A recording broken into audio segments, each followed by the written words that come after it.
Hello and welcome back to Thomas's Moustache. Today I thought that I would talk a little more about some writing projects that I've done. I think that it's good to chat about it, and if you are watching the video you already know what I'm going to talk about because it will be the title of the video. But I thought that I should talk about two plays that I've written, stage plays. These stage plays, I should tell you, were written last year, about September time, maybe October. I forget exactly the month, but it was not too hot, so it must have been about October. These plays were both written around the same time, about a year ago.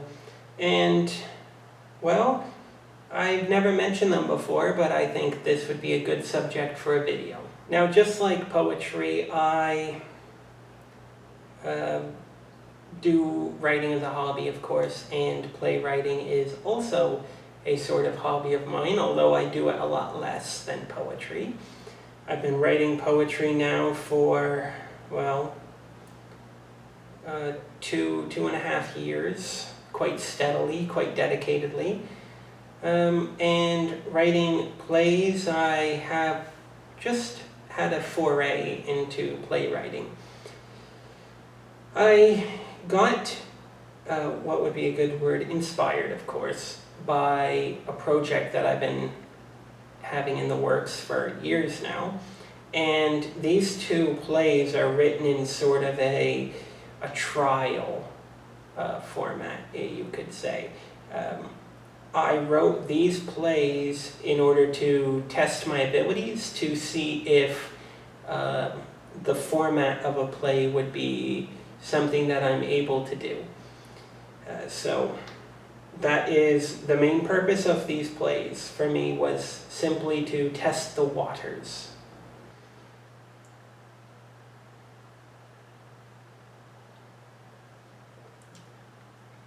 Now, the number one limitation of playwriting is getting them published is tricky. I would say even trickier than getting a poetry collection published, in a sense, because generally plays are quite difficult to find in published format to read. Oftentimes they may be circulated around playwriting forums on the internet or what have you. But for plays, it simply is a thing that you must invest yourself into. You must get into the crowd and participate. I write my plays with the intention of publishing them, I could say, as a written work rather than as an acted work. I was quite inspired by the idea of closet dramas and what have you, where these amazing plays were produced with the intention that you would read them rather than see them acted. And that did inspire me because I am new to it all and I have not invested myself into that world. I'm an outsider when it comes to these sort of situations, so I have written them with the intention of publishing them even though they're written in play format. It is my firm belief that plays can be quite entertaining to read. One such example would be Just Faust. There was a play also called Dr. Faustus, which I did read as well. But Faust itself, part 1 and 2, were masterpieces intended to be read to the point where they'd be almost impossible to act out because of the complexity and the length of them. That is my primary inspiration, I would say, would be plays written in play format but intended to be read. So without further ado, I should probably tell you about my my two plays that I've written here. Now, the first play that I wrote was in high school. It was more of a scene that I wrote rather than a full-length play, but even then I did know that I do have a talent for writing at least dialogue in such a way. But I have not written much since then in terms of stage plays. This is the first one that I've written here. It is called Providence.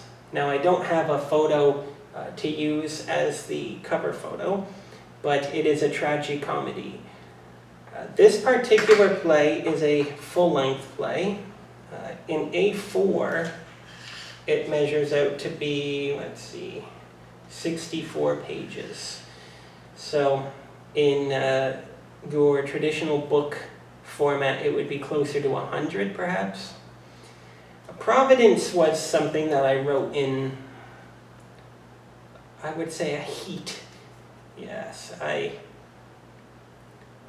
was up here in this room, actually, because it happened last year. I was up here and I was writing essentially all day, every day, and even into the night, in which, of course, I got a little bit of trouble for that because I wasn't sleeping. I was just wanting to write. But I would say that it just came out perfectly. Providence is a story that spans hell and heaven. I don't want to give too many details yet, but it is about one man's misfortune as he descends into hell. And it is about his journey through hell. It's a curious tale. The main character, of course, one could argue, is Charon the ferryman.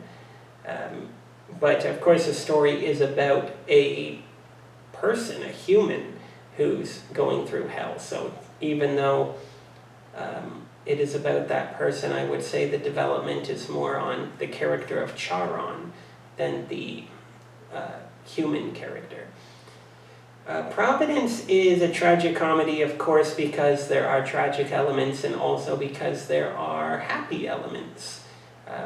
Tragicomedies often work out in the end, and that this story does. I would say that it's quite exciting. Would it be actable? Perhaps it might be more boring to act because, as you know, Charon is a ferryman. He ferries people across the river Styx in his boat. So much of the story takes place in the boat. But for the details, I will save for another time. My second play that I wrote here. So for my second collection here, for my second stage play, it is titled Burnstar. This particular play was written just after Providence by perhaps a week or two. When I finished Providence, after maybe about 2 weeks, I started on Burnstar. Burnstar itself is 74 pages long, so another full-length play. This picture I used is an AI-generated image. So I used an application, a website called hotpot.ai. It does a pretty good job. You get a certain amount of prompts per day, and so of course it takes you a while to get that perfect picture, but I use hotpot.ai for my play here and for my 2 poetry collections. If you're not a subscriber of the website, then you cannot use the images commercially. But because I haven't published these, I just use the images as a placeholder, a sort of representation.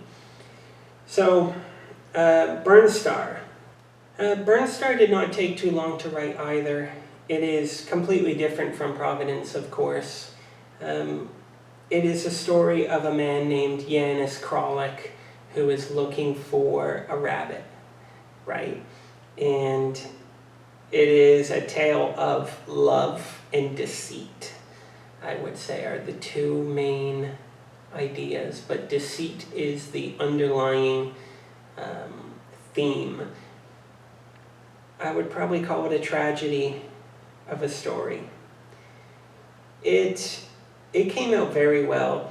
Burnstar is actually the middle story of a trilogy of stories.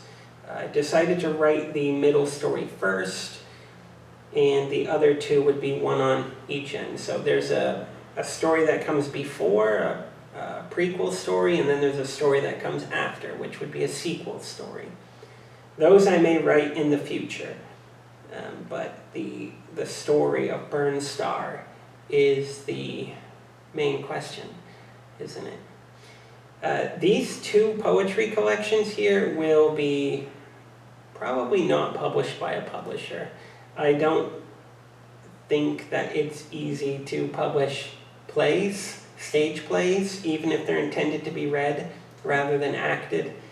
Many publishers, they tell you what they want, and it's rare to find a publisher that's even interested because there's not much market for it. One such example would be Harry Potter and the Cursed Child, right? That was, I believe, an official Harry Potter story, but it was written like a stage play, and people were not as happy about it. Some people loved it, of course. Other people were not crazy about it. But I just think that if you are very well known, then perhaps you can find somebody to publish. But these will be self-published. From the beginning, they will probably be self-published.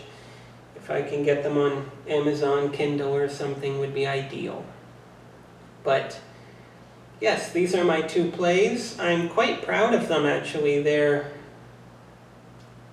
good. They're good stories.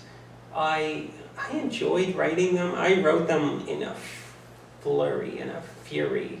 I wrote them like mad. I spent a long time just writing them in sessions, but they just came so naturally. Burnstar is a lot less fantastical than Providence, of course. Burnstar takes place in a place called Little Rock, Arkansas. If you know, it takes place over the course of 1 year, almost exactly. So perhaps we will talk about it more in the future, I hope. But we will see. Of course, if I can self-publish this stuff, I'd practically give it away for free. So we'll see about that, but of course I'll keep you updated. The next video is going to be quite important, though. I will publish it or upload it right after this video. I mean like the next one, so it'll be uploaded a week later. And I want to tell you about my magnum opus.